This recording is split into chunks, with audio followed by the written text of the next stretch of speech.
भारत के auto industry आज लाजवाब काम कर रही है। इसलिए जो गाड़ियां 25-30 लाख रुपए तक में आज मार्केट में बिकती है, उस पर हमने खोली नहीं है मार्केट। तो भारत के मैन्युफैक्चरर्स, भारत के उत्पादन करने वाले सभी ऑटो इंडस्ट्री को हमने प्रोटेक्ट किया है पूरी तरीके से। महंगी गाड़ियां वैसे भी बहुत कम आती हैं। छोटी बड़ी गाड़ियों का हमने संख्या देखी थी, महंगी जो लग्जरी कार्स है वो तो शायद 5-6 हजार ही आती है साल में। वो तो भारत में 5,000 गाड़ियां बनने का कोई संभावना नहीं है उन गाड़ियों को। लेकिन अगर हम आने देते हैं और यहां पे थोड़ी भी उनको मार्केट दिखती है तो आगे चल के वो भी यहां बनेंगी। क्योंकि यूरोप के मैन्युफैक्चरर्स भली बात ही समझते हैं कि उनको भारत में ही मैन्युफैक्चर करके ज्यादा मुनाफा है, ज्यादा उनको लाभ होगा, जिससे भारत में नौकरियां भी बनेंगी। तो भारत के उपभोक्ताओं को चॉइस मिलेगी। आज 10 गाड़ियां मिलती है, यूरोपियन मैन्युफैक्चरर्स भी भारत में आके बनाएंगे तो नई नौकरियां उत्पादन होगा। यहां बनी हुई नई गाड़ियां दुनिया भर में एक्सपोर्ट होंगी तो विदेशी मुद्रा कमाएंगे और भारत के उपभोक्ताओं को भी चॉइस मिलेगी। आस्ते आस्ते अब जब हम अंतर्राष्ट्रीय एग्रीमेंट्स करते हैं विकसित देशों के साथ, तो भारत की सोच एक विकसित देश बनने की तरफ आगे बढ़ती है। भारत के उपभोक्ता अच्छी गुणवत्ता वाला सामान मांगते हैं तो उससे भारत में जो बनता है सामान उसकी क्वालिटी भी सुधरती है। तो एक प्रकार से भारत अपने आप को तैयार कर रहा है उपभोक्ताओं को भी संतुष्ट करने का और अंतर्राष्ट्रीय बाजार में अपना माल बेचने का। Farmers are totally protected. किसानों को तो कोई दिक्कत ही नहीं है, उल्टे किसानों के लिए मार्केट खुल जाती है। उदाहरण के लिए हमारे चावल, गेहूं, सोया, मेज, मक्का, डेयरी, पूरी तरीके से दूध और दूध उत्पादन को बाहर रखा गया है। इस प्रकार के जो सीरियल्स, जो चीजें पल्सेस, जो चीजें दालें, जो चीजें हमें भारत में बनानी है, हमारे किसान मेहनत करते हैं और भारत में उत्पादन करते हैं, उन सबको इसमें से बाहर रखा गया। तो पूरी तरीके से किसानी क्षेत्र को और पशुपालन के क्षेत्र को और एनिमल हस्बेंड्री पूरी तरीके से प्रोटेक्टेड है। जापान, कोरिया के साथ कांग्रेस की सरकार ने एफटीए किया था। वो इतना खराब एफटीए कि हमारी एक्सपोर्ट वहां पे बढ़ी नहीं है। वहां पे उन्होंने जो सामानों पे हमें ड्यूटी कंसेशन दिया वो वहां जा ही नहीं पा रहे और उनका सामान डबल हो गया, उनके इंपोर्ट डबल हो गए। तो ये एफटीएज भारत ने ज्यादा अपना मार्केट खोली और वहां की मार्केट हमें खुली नहीं है। यहां पे तो आपने देखा होगा 99% जो भारत से एक्सपोर्ट होता है उस सब पे जीरो ड्यूटी हो जाएगी जो भारत से यूरोपियन यूनियन जा रहे हैं। तो हमने एकदम बैलेंस एफटीएज किए। हमने विकसित देशों के साथ एफटीएज भी अपने टर्म्स पे किए, हमारे लाभ के लिए, कैसे हमारे लोगों को सेंसिटिव सेक्टर्स को भी बचाएं और कैसे जो भारत की एक्सपोर्ट इंटरेस्ट है उसको और प्रोत्साहन मिले।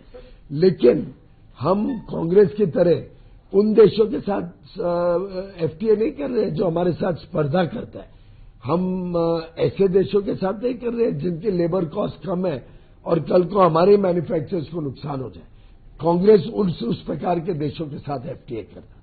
हम विकसित देशों के साथ करते हैं जहां हमारी कोई स्पर्धा नहीं है। हमारी कई जगह बातचीत चल रही है। हमारी चिली में बहुत एडवांस स्टेज पर बातचीत चल रही है, कनाडा से बातचीत चल रही है, यूनाइटेड स्टेट्स ऑफ अमेरिका से बातचीत चल रही है,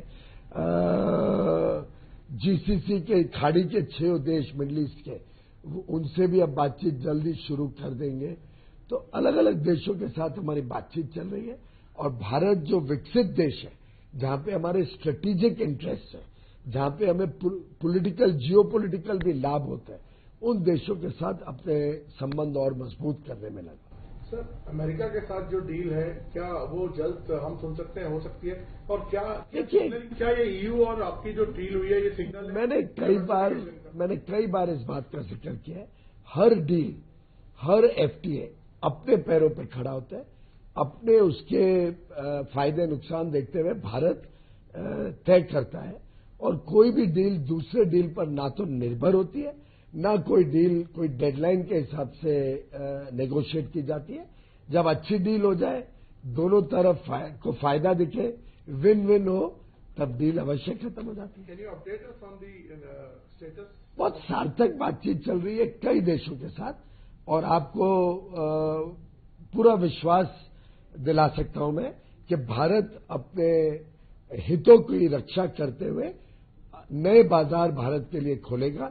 भारत अपने हितों को आगे बढ़ाने के लिए, हमारे निर्यातकों को और मौका देने के लिए, और साथ ही साथ हमारे किसान, मछुआरे, हमारे पशुपालक, हमारे लघु उद्योग, उनको संरक्षण देते हुए आगे भी नए समझौते करते रहे। मैं लास्ट 2 सवाल आपसे पूछ रहा हूं सर। लास्ट 1-2 सवाल में आप खत्म करेंगे इस इंटरव्यू को। कल जयराम रमेश का हमने एक ट्वीट देखा, उन्होंने सवाल उठाए हैं।